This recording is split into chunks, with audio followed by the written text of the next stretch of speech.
Hi, welcome to my show, where today I have Cheryl Crabb with me, and she is going to be presenting at the Detroit Working Writers, which I am vice president of, and I'm the chairperson for the conference.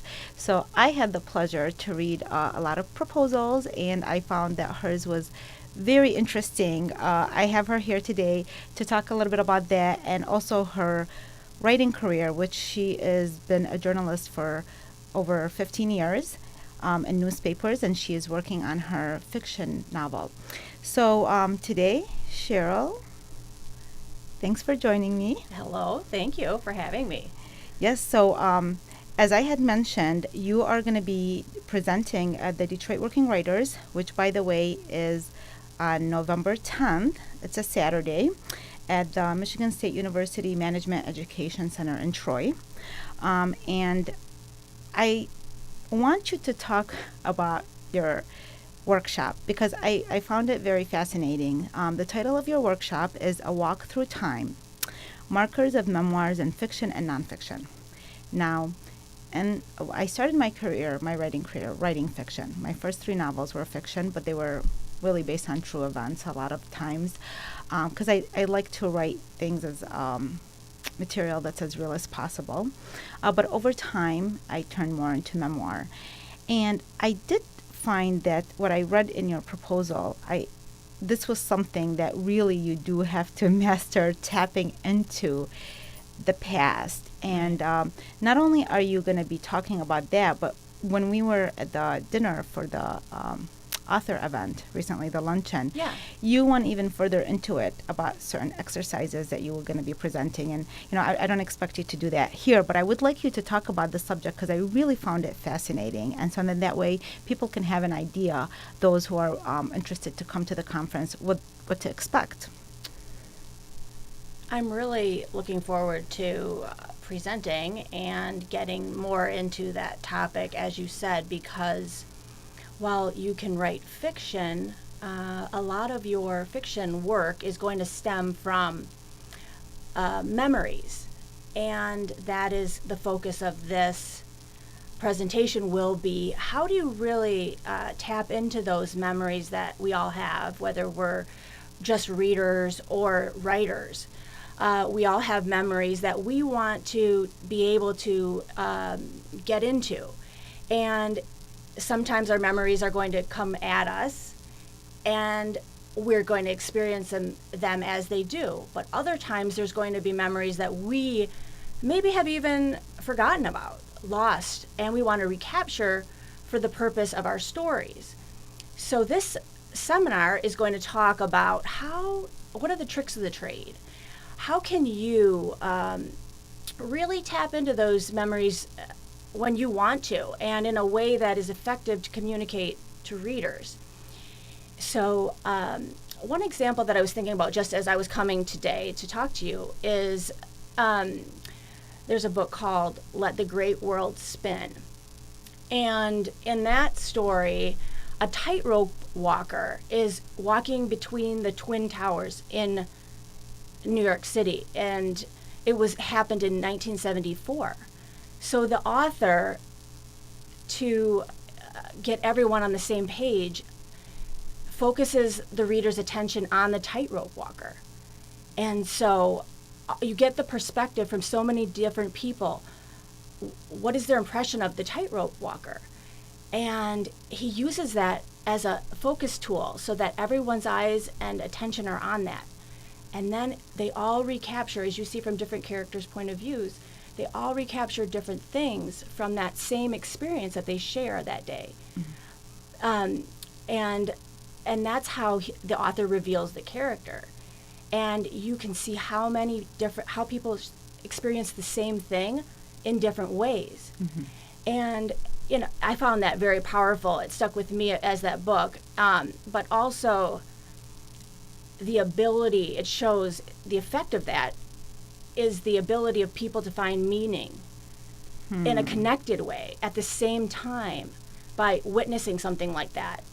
And that's what really I find powerful and what we're going to kind of explore in that seminar.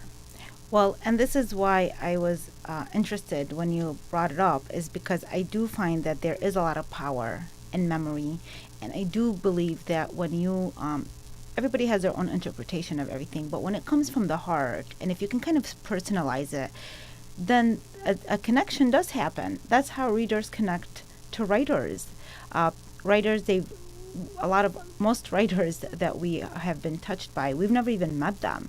I know that you had brought up several writers that either, I think you were going to use it as example, or they had used Yes. similar techniques that have really influenced the world, and partly because of them bringing out these senses, because they became personal and they used certain techniques to connect with their reader. Correct? I mean, if I'm explaining it correctly. No, exactly. I mean, we all have these memories, and other authors. I mean, this is not a new technique.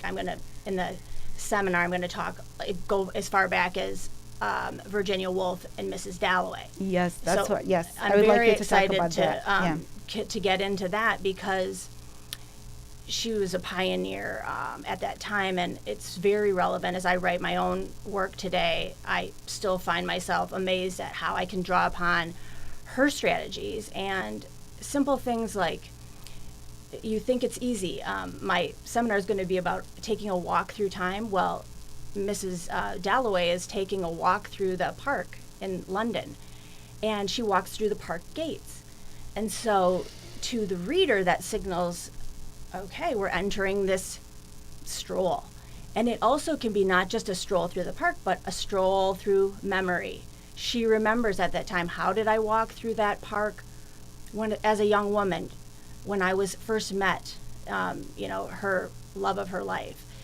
And as she strolls through the park, she's physically walking now, in this case of her life as a 50-year-old woman, but she's slowly recalling the conversations that she had as a young person, half that age, walking those same steps 20 years before, 25 years before.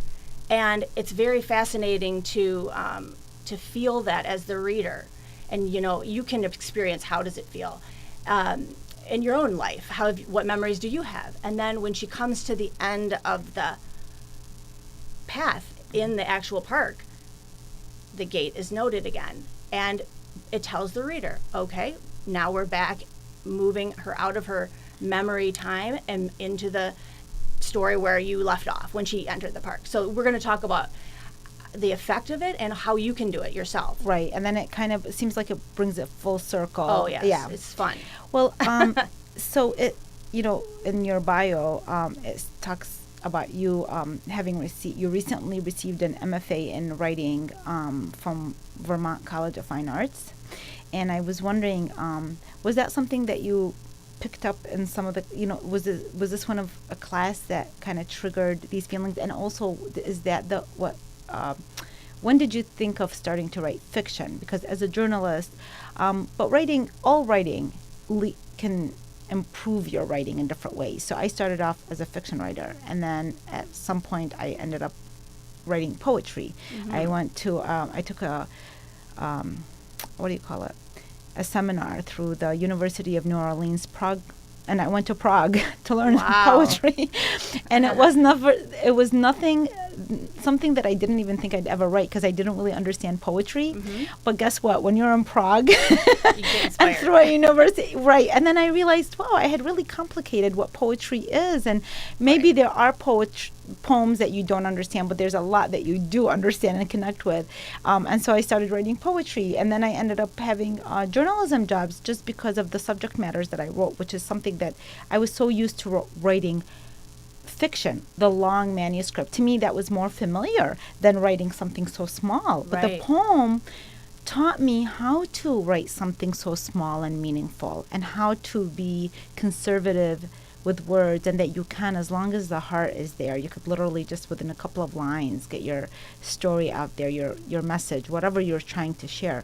So I'm curious, how did your process evolve from journalism, and then going to the college, to Vermont College for this, getting an MFA, so and then writing a fiction book, and then also I'd like you to share about a children's book that you had yes. also mentioned. Great. Yes. So once you share that process, then we'll get on to the children's book too. That's another No, area. it's kind of all the funny. It's all thing- connected. Yes, Yeah, the funny somehow. thing is all. It really is all connected, Yes. and like you, believe it or not, I started out probably in high school writing poetry. That was my avenue toward writing, and just like you said, it's a vortex. It creates this energy. It centers you. You get your emotions out. You get your feelings out. And you also get your thoughts put together. And I would encourage anyone who enjoys, just thinking about their own feelings and wants to get in touch with what they're going through in life. It's really a powerful way to do that. And as I got older and went to college, I still enjoyed poetry, majored in English poetry, and then really found a calling. I don't know what else to say, toward reporting and telling other people's stories and figuring out really the why of the story always intrigued me. Why did people do things? Why did things happen? And what then can we learn from that and do about it? So for about 15 years, I really got into writing pretty much any type of story there is. Even if I wanted to write the story or not, it was everything from politics. In Marietta, Georgia, my first job as the first female news reporter at the Marietta Daily Journal was covering, of all people, Newt Gingrich. And he was elected Speaker of the House, which was a big surprise at the time. And so it was an honor for me to be able to write about that political figure at the time. They didn't really expect that outcome to occur, and they had put me on the job, and I ran with it. And I ran with it for a while, and then you let things go and move on to other stories. The Olympics were in Atlanta, and I was able to cover that, which was a wonderful opportunity. And then moved on to cover other things for the Atlanta Journal-Constitution, like suburban sprawl and the problems that city was having growing so much. And I was really drawn into those type of stories and how they affected everyday people. Gradually over time, I ended up moving to Connecticut and wrote for the Hartford Courant and wrote a lot of stories about a totally different part of the country. I'm originally from Wisconsin, so it was I found it just being like experiencing life, exploring different parts of the country was a great part of that job. And in Connecticut, I wrote about issues such as healthcare and people with prosthetic limbs not really being able to get coverage in their healthcare. So that was a very important part of journalism for me, is to expose kind of issues that people are dealing with. And then suddenly, though, after 15 years, I realized I had all these stories and piled up, and they were inside me. And meanwhile, I had really kind of not reflected upon my own life that much. I had been busy raising a family and doing my job, and I just felt like something had changed. And I had started writing a simple story about a real estate story, about a woman who was renovating her house. And my editor called me and he said, "Cheryl, I think there's an element of fantasy in this story about her going back to her childhood bedroom." and he's like, "Are you sure is everything okay with this story?" And I'm like, "Oh, it's a great story. I love this story." But I realized I was maybe pushing the boundaries of my real estate reporting a little bit too far. And then maybe I should start thinking about, did I have a few stories of my own to tell? Right. So your fiction side was kind of taking over. it was taking over whether I wanted to or not. And so I said, thank you for noting that. And yes, I am going to start working on that. And that was about 10 years ago when we moved to Detroit. Okay. And then I really started getting seriously into, okay, how do you tell your stories? What are strategies you use? And really, I've been working on that ever since, and going to many seminars, like you said, over the years. I think the first one I went to was in Taos, New Mexico, and I met one of my mentors, Summer Wood, who is a very, amazing author.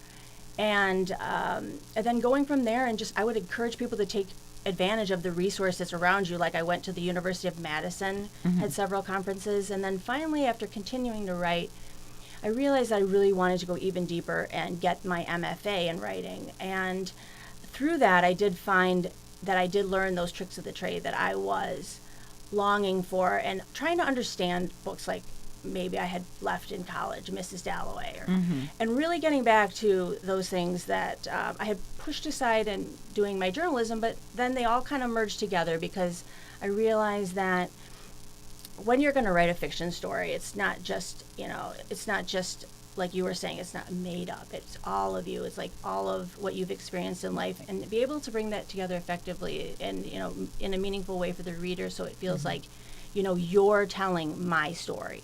That's what my goal is. I write stories about family stories, about real people. I love that. And their struggles. So that's what I've been getting at all this time, and I hope that now I am reaching that point. I have a book that I'm seeking representation for called The Other Side of Sanctuary, and it's set in northern Michigan in the fictional town of Sanctuary amid the Sleeping Bear Dunes, and it's a literary thriller about a young couple's troubled marriage and the spooling tensions that arise as a dark series of events unfolds.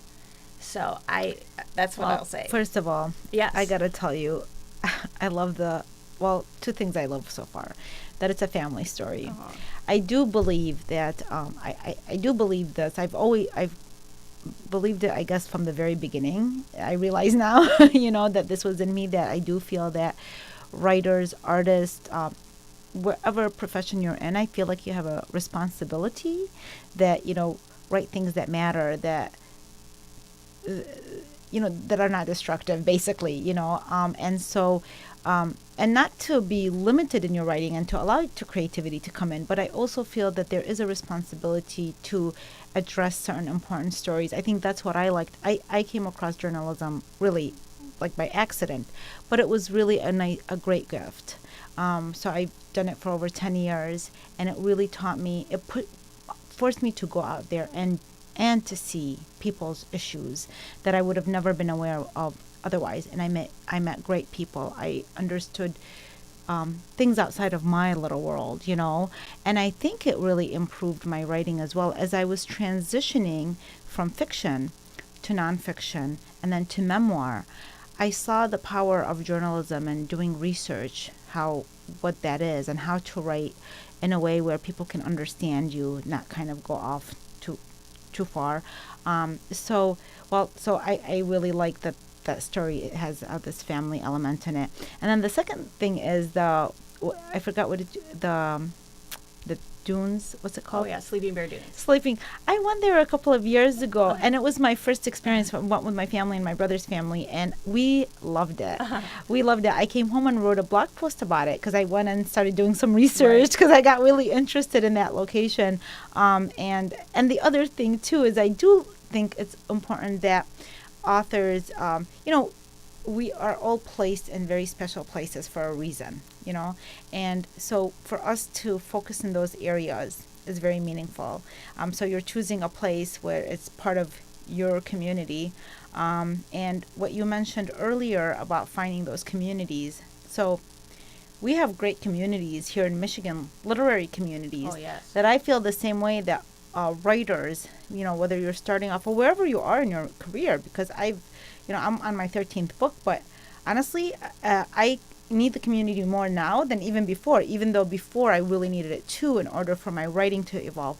But now it's not about my writing, but even just for my spirit to rejuvenate, being connected with other authors. And so we have wonderful communities here that I would hope that people take advantage of and, attend conferences. There's the Rochester Writers Group conference, and I don't know if you realized this recently. So the Authors Guild of America, which is the largest and oldest writing organization in the United States, they started a region here in Michigan. Ooh, and I was exciting. selected ambassador of that. Oh my gosh. So we are going to, starting in September, have like monthly social mingles for writers, and then start doing other literary events. The beautiful thing about that, I remember a long time ago, I was in New York, and I wasn't married, and I was thinking, as a writer, I felt that I might, I was trying to think, should I live here because, this is where everything is happening and they have the literary life that Michigan really, at that time or so, I thought really didn't have. Right. Well, yeah, in comparison, And then I found out that I couldn't do it. I have all my family here and I just love it. I'm used to it. Since we came from Iraq, this is where we live. And then I found my own literary world here over time. But then look, now New York, literary events coming here, and it's just up to us how we utilize them. And writers such as yourself, with your expertise, you could be so much of service in doing that, and at the same time creating your own book, which sounds really fascinating. And I think that especially, I know there's a lot of bookstores, that are in that area that would be really happy, Yay! Yay! Help right? them, help me. No. Yeah, well, there is. Yes, I've seen them. There's a website. I forgot. The Cottage bookstore is really cute. Huh? The Cottage bookstore is so cute up in Glen Arbor. I saw there was a list that I came across, and they were showing the bookstores in Michigan, and I thought, oh my goodness, there's a lot of independent bookstores here in Michigan. Pages in Detroit. Yes. So, and then they have all the lists. Especially, I saw really good ones in up north, and I thought, but anyway, so now what I would like to talk about, we still have time, so that's great, but if you can tell me more about the children's book that you wrote, and also that you said something about it's like an organization that wrote or did this program for right. For elementary school kids. Yes. If you can explain that. Yeah. Well, yeah, so over the past year, I volunteered for an organization called 826 Michigan, and it's part of a national organization that was started by Dave Eggers. But the group we have going on here is in Ann Arbor, and they also have a location, in I'm sorry, Detroit. when was that the other cover up? How long was that up for? That was up for just a little while. Oh, okay. That's for my next guest, which is a friend of ours, so it's okay. It's a preview. It's a preview. Okay, you're welcome, Iris. But anyway, but this is the book, yes, and the clouds over Ypsilanti, yes. Yeah, so I worked as a volunteer to help the 6th grade students at Estabrook Elementary School in Ypsilanti write their own stories, like superhero stories. So these kids got the writing tools from 826 Michigan and their staff members there, who are mostly based in Ann Arbor, for this project, and really professional teaching instruction. And the kids went with it, and as a volunteer, I was able to sit with some of the kids and help them take their notes and really bring their stories to life. And they have Jermaine Dickerson as the graphic artist who did the cover as a volunteer for this project, and Megan Gilson is the teacher from 826 Michigan who got into the classroom with the kids and led the volunteers like me and the staff members to get this whole group of kids to share their stories and learn writing skills as 6th graders that will carry with them, through their whole lives. And I was really inspired in my own writing, even working with these children, to see how all these writing tools that we have and all the benefits of writing can start at such a young age and stay with you for a lifetime. And I really believe in that, and I hope that over the summer it's always a great time to do some summer reading and maybe even some summer writing. Well, is this only just limited to a certain location, school district, or do you plan to spread this around? Well, 826 Michigan is based for Washtenaw County, and they also have a new facility that just opened in the past year or so in Detroit. Okay. So there are Great. opportunities for everyone to go. You can get involved as a volunteer. Okay. And they are really working with children in the whole Metro Detroit area to get them writing and reading. And where can people go to find more information about this? I would say look online at 826 Michigan. So that's 826 Michigan. Yes. Okay. And they have a actual storefront. It's called the Robot Factory in Ann Arbor on Liberty Street that you can visit and buy the book if you want to. Oh, for your children, yeah. for some great summer reading that might inspire them to write. Cool. So we have just a few minutes left, and unfortunately, but not really, because if people want to hear more or actually do the workshop, especially for writers, again, they can come to the Detroit Working Writers Conference, which is November 10th at MSU Management Educational Center in Troy. They can just check out more information on the website. There's going to be a lot of great presenters, so I'm really excited about this. But So, before we end it off, is there anything, if there's one thing, and there's a lot of people that won't even come to the conference, or just something that you can give advice to somebody who's just can use this advice at home with regards to the writing life, somebody who's trying to improve their writing or is a frustrated writer or whatever it may be. What's one advice that you would give to them? Well, I certainly know what it feels like to be a frustrated writer. I can relate to that, as most writers can, I believe. So I would just encourage you to trust yourself. Believe in the things that you want to say and what you feel, and develop your skills as a writer, and continue doing what you feel is important to you, because really I find that writing is a thing that is helping me develop as a person and learn about myself, and also it's a great resource to share with others if you want to. But in any event, continue and pursue your dreams in that. Yeah.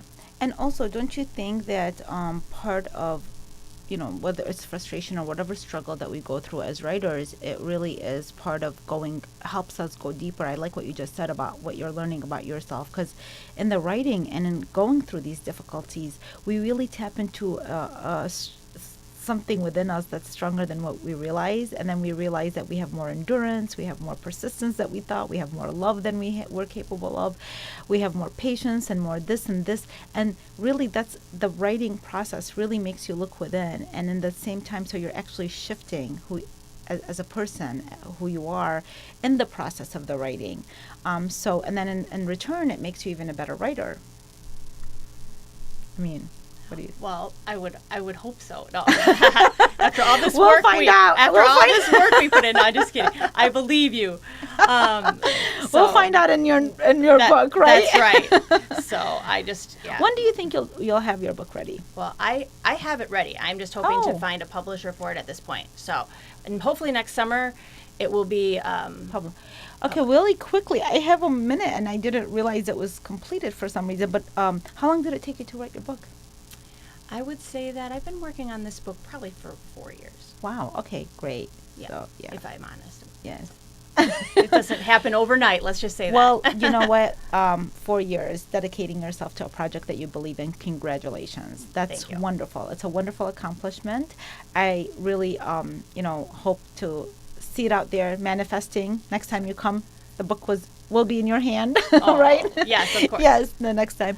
So, meanwhile, thank you again for coming. It was really nice chit-chatting with you, actually, Yes. and I learned a lot along the way about you and some of the writing practices that you're talking about. So, thank you. And thank you so much, and including me.